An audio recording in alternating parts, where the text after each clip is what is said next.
Winter's cold grasp had finally let go of Thomas's branch line, and with spring came a great deal of work for the quarry.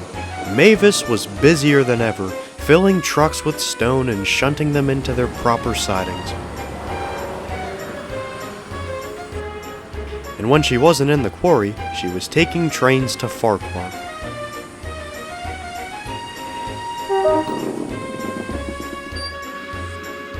"I should be grateful I'm working again," she said to Toby, "but I could really use a rest." Toby chuckled. "Well, it'll wind down soon, but until then, you'd best keep those trucks in order." Toby was right. After being cooped up in the quarry all winter, the trucks were restless, eager for an opportunity to play their tricks again. One day, they pulled Mavis under the hopper. Another time, they slipped their brakes on as she tried to pull them to Farquhar. Mavis was being put to the test. Even her harshest tactics just made the trucks more mischievous. "That's enough!" she barked, giving them a dreadful bump. "That's not the way to treat us," they muttered darkly and whispered amongst themselves. Later that day, Mavis was arranging a long line of trucks to take to Farquhar that evening, when Toby arrived with some empties. "You're planning to take that many trucks?" he asked worriedly. "Don't worry," smiled Mavis. "They've been on their best behavior all day thanks to me. It'll be a cakewalk." This didn't ease Toby's worries. "Did you know there was an engine who used to work in the quarry before you?" "Yes," said Mavis. "What's that got to do with any of this?" Toby sighed and began his tale. "Back when this line was run by coffee pots, one of them used to work here. His name was Anofa, and he sometimes got a bit too big for his wheels. One night, he took too many trucks, and they pushed him down the tramway.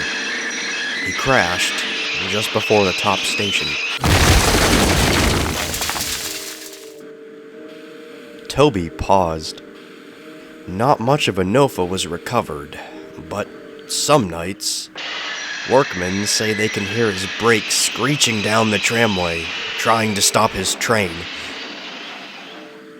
But he never does. Without another word, Toby went to shunt his trucks, leaving a speechless Mavis behind. Mavis remained silent for most of the day. "That story can't be true. Can it?" she thought. "Toby's not the sort of engine to pull a fast one like that, but I've never heard that story before."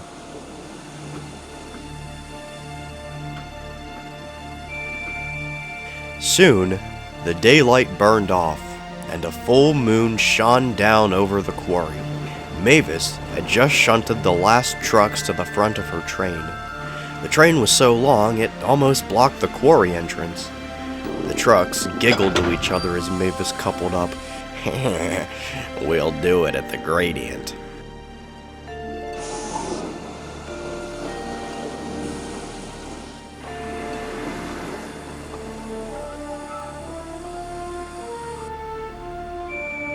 Mavis slowly crept along the tramway. She jumped at the slightest sound or movement. "There's no such thing as ghosts. There's no such things as ghosts. There's no such thing as ghosts," she repeated to herself. Unfortunately, she became so distracted by Toby's story that she forgot to check the trucks. "Now!" shouted the leader as 20 loaded stone trucks surged against Mavis. "Help!" she cried as her brakes squealed on the rails. The train quickly gathered speed as they rocketed down the tramway. On, laughed the stupid trucks. "Help! Help!" wailed Mavis once more as the train sped through the crossing. Suddenly, Mavis felt something pushing against her front buffers, and the sound of screeching brakes filled the air. As if by magic, the train began to slow down. The trucks pushed as hard as they could, but Mavis was holding them now. As the train approached Farquhar, Mavis felt the weight come off her buffers, and she brought the trucks safely into the yard. "Are you all right?" asked Toby. "You sounded like you were in great danger." "I was," panted Mavis. "But I made it in one piece, thanks to a bit of help." Following the incident, the trucks wisely decided not to give Mavis any more trouble. "She's stronger than she looks," they would warn each other. "She stopped 20 of us with no trouble at all." They, of course, didn't know what had really happened, but Mavis did. As a token of thanks, she always gives a friendly toot when passing by the place where Enofa had his accident. Soon, many noticed that Enofa's ghost was no longer around, but Mavis knows that he is at rest, having finally been able to stop a runaway after so many years.